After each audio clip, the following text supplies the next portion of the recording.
Welcome to Donmar TV News Channel. Sa kanyang ikatlong State of the City Address, meron talaga siyang State of the City Address. Hindi, sa bagay, normal naman yan. May mga LGU naman na talaga may State of the City Address. Siya lang yung feel na feel. Yung iba hindi naman feel na feel eh. Siya lang yung feel na feel. Ha? Talagang basta feel niya. Oh. Tida ni Manila Mayor Isko Moreno ang COVID-19 response ng lungsod. Pero nang tanungin sa kanyang plano sa eleksyon 2022, may tonong pasaring ang kanyang puna sa mga politikong nagsimula ng mag-ikot. Nakatutok si Marie Zumali. Sumentro sa COVID response ng lungsod ng Maynila ang ikatlong State of the City Address ni Manila Mayor Isko Moreno ngayong araw. Kabilang sa ibinida ni Moreno ang naitayong mega COVID field hospital ng lungsod, pati na ang lagpas 1 milyong katao na nabakunahan sa kanilang vaccination drive. Vaccination should be faster than infection. Vaccination is the solution. The solution. Yung mga amuyong naman, pwede na, Presidente! Galing! Ang galing! Ang dali-dali mag-English ng ganyan. Kayang-kaya ko rin yan. Vaccination is hallucination. Ay, mali. Basta magaling mag-speech, okay na, no? Talagang yung mga amuyo, ay, Presidente na yan! Presidente na yan! Diba? Eh kung ang magiging basihan lang pala ng pagiging presidente, yung speech, eh sana nilagay nyo na yung mga, mga nagtatalumpati talaga. Hindi nagbanggit ng tungkol sa politika sa kanyang talumpati si Mayor Moreno, pero sa panayam ng media, bukod sa pagsabing pinag-iisipan pa rin niya kung anong posisyon ng kanyang tatakbuhan, nagpasa rin siya sa ilang nag-iikot, nakikipag-alyansa at Claire Edgar Gilardes, belated happy birthday to my husband Edgar Gilardes and happy birthday to Mavel Claver. Thank you po. Pumoposisyon na raw para sa darating na eleksyon. Come October, decisions will be made. Come October, decisions to be. And I will, magmumuni-muni ako kung ano man yan. Hindi nag-iikot-ikot kung kani-kaninong politiko or partido and so on and so forth. Ops, wait lang. Ito Ito lang papaliwanag ko sa inyo na maigi. Wag kayong mahuhulog sa ganyang style ni Isko Moreno. Alam nyo kung bakit? Ginawa niya na yan nung panahon nila Erap na mayor pa at panahon nila Atienza at ni Lim. Lagi niyang binabanatan para umangat siya at pansinin. Kasi pag pinansin siya, magiging kalibel. Lagi niyong tatandaan yan, Kaya yung iba dyan, yung totoo, halimbawa, yung isang vlogger na, yung pugok na vlogger, laging inaaway si Mocha kasi ang dahilan nun, para pag pinansin ni Mocha, aangat siya. Kasi nga, itong mga nasa taas, yung mga nangunguna, pag itong mga nasa baba, para umangat sila, babanatan nila itong nasa taas. Kasi nga, para mapansin sila, mabigyan sila ng publicity, di ba? Ganyan yung ginawa ng isang pugok eh. Eto pa, yung isa pang OFW naman na nagmamagaling. Ganyan din yan. Binabanatan pa ulit-ulit si Mocha para umangat siya at pag pinansin siya, as in ginagamit talaga si Mocha. Kinukot-kot pa, ini-screen cap pa yung mga ni Mocha. As in ginaganyan siya para pag napansin siya ni Mocha, angat ngayon yung level niya, di ba? Kilala niyo yung OFW nagmamagaling na akala mo alam na lahat? Anak ng tutsa. Totoo naman, feeling niyan alam niyan lahat eh. Akala mo akala mo napunta naging OFW, hindi. OFW ko, alam ko lahat. Sandali, iba-ibang patakaran sa iba't ibang bansa. Ano ngayon ang point ko? Ganito rin ang ginagawa ni Isko noon. Binabanatan niya yung mga nasa taas para pansinin siya. Pag pinansin siya, le-level ngayon siya, di ba? Ganun eh. Yung style na yan. Okay? Ngayon, ginagawa niya na kay Mayor Sara. Ganito lang ho yan. Alam nyo kung bakit. Pansinin nyo kahapon kasi, di ba, itong mga nakaraang araw, nagtatap si Mayor Sara Duterte. Talagang nangunguna siya. Si Pangulong Duterte rin, nangunguna rin sa Vice President. Now, pangalawa siya. So, para mas mapansin siya, pipitik siya ng kayon ng konti. Pero if there is one thing na I'm happy o I'm really proud about Mayor Sara Duterte, hindi yan bumabanat. As in, professional na professional. Bahala ka sa buhay mo. Bumanat ka lang paulit-ulit. True, maraming salamat. Diba? Kaya nga ito Ako din naman, if there's, kung hihingin ng advice ko ni Mayor Sara, pero hindi naman imposible. Dahil matalino naman niya si Mayor Sara. Mayor Sara, huwag niyong papatulan to si Isko. Kasi alam niyang alam niyang isipin niyo mababaho. Pwedeng number 2 si Mayor Isko kay Mayor Sara Duterte, pero malayo yung pagitan nila. So pag pinatulan pa ito ni Mayor Sara Duterte, mag-iingay lang ito sa news.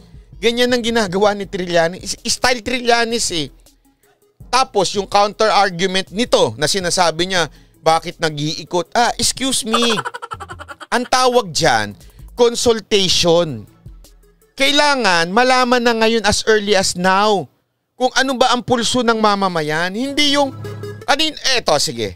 Mas gugustuhin na namin na isang presidentiable nagkukonsulta sa ground. Kesa naman, wala. Ano kinukonsulta? Sige nga ho. Malay nyo, yung mga mayayamang bumaback up, mas nakakatakot yun. Diba? Malay mo yung mga negosyante ang kinukonsulta, mas nakakatakot yun. Mas gugustuhin na namin na nag-iikot ang isang tao na mayor at nag-aalam siya na kung ano yung pulso ng mga tao para malaman kung okay ba, sa tingin nyo ba makakatulong ako, sa tingin nyo ba pwede akong maging presidente at matulungan kayo. Mas gustuhin ko na yun kaysa sa out of nowhere. Elena Jennings, maraming salamat Happy birthday sa bunsong si Aubrey na San Francisco, California. Hindi, di ba? Mas gugustuhin ko na po yun kaysa naman out of nowhere, bigla ka na lang ang lakas ng loob mong lumaban. Nakakatakot yun. Bakit? Bakit ang lakas ng loob mong lumaban? Bakit naadyan ka sa top 2? Anong dahilan? Di ba? Ano? Ito ang maaaring mga dahilan. Number 1, suportado ka talaga ng sobrang mga mayayamang negosyante. Number 2, meron kang mga secret group na tumutulong sa'yo. Diba? Pwede yung iba nasa bundok, pwede yung iba nasa syudad. So nakakatakot. Baka yun ang kinukonsulta. Mas gugustuhin ko na yung isang kandidato na nangungonsulta sa taong bayan. Sino ba ang magboboto? Yung taong bayan. Sino ba ang pagsisilbihan nila? Di yung taong bayan. Fitness and Endurance Club. Bakit naman Isko, puro camera nasa likod mo kapag may ginagawa ka? Oo nga. Sa oras na ito. Kung talagang totoo, bakit may mga nag-ooperate na mga umisig yan sa Malate? Sige nga ho, pakisagot nga ako. Jean Saturn, maraming salamat.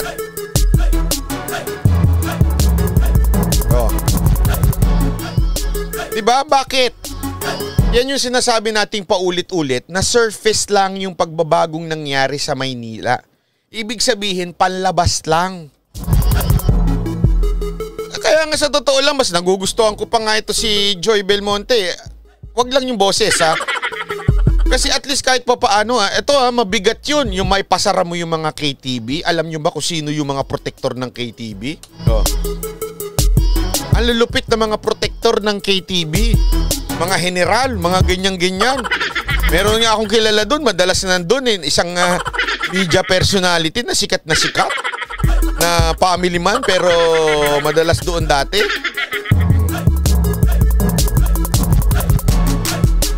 Jersey Martinez, banad ba'y pakigirit Nanay Mercy at Tita Bebe ko. Tita Bebe ko, laging nanonood at nakikinig sa'yo. Solid DDS Banateros here in New Jersey. Hello po mga Banateros natin dyan sa New Jersey. Tuloy natin tong balita. This is not the right time for taking pictures, aligning partnership with politicians. Kasi mga This is not the right time daw taking pictures. Tama nga naman. Tama naman si Isko dito. Kasi hindi naman taking pictures, taking video. Di ba yung isa laging may bit na video pa iikot lang. May mga nagko-comment nga Pag kaya tatayan si Mayor Isko, may video pa rin kaya yan? Di ba? Yung mga style na ganyan. Sorry, style bulok eh. Politiko, sila lang naman nakikinabang dyan. I mean, kaya wala na makapakinabangan yung mga political alliances for now eh. Nagpasalamat naman siya kay dating Supreme Court Associate Justice Antonio Carpio sa sinabi nitong hindi pa sarado ang nominasyon sa isang bayan at bukas ito kay Moreno kung nanaisin niyang sumanib sa partido. Nagpasalamat din si Moreno sa mataas niyang survey results sa pagkapangulo at pangalawang pangulo. Sinabi ni retired Supreme Court Justice Antonio Carpio na malamang daw natatakot pang magdeklara ng intensyon tumakbo ang mga posibleng kandidato dahil natatakot atakihin ng mga troll. Sabi ni Mayor Isko, hindi ako takot kahit kanino. Atapang atao Hindi ko takot kahit kanino. Siyempre nga naman, pagka marami kang nasa paligid mo, paano ka matatakot? Di ba? Totoo, paano ka matatakot? Kung maraming tao sa paligid mo. Paano ka matatakot kung ang nagpoprotekta sa'yo ay... Hindi ako maduduro na ninuman. Atapang nga tao, hindi ako maduro din naman Hindi ako maduro Hindi ako maduro na ninuman Ay, sino yan laking tundo ko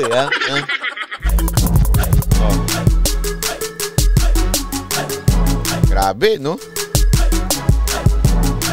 Hindi pa presidente yan. Hindi pa presidente yan. Mayor pa lang yan. Atapang-atao na.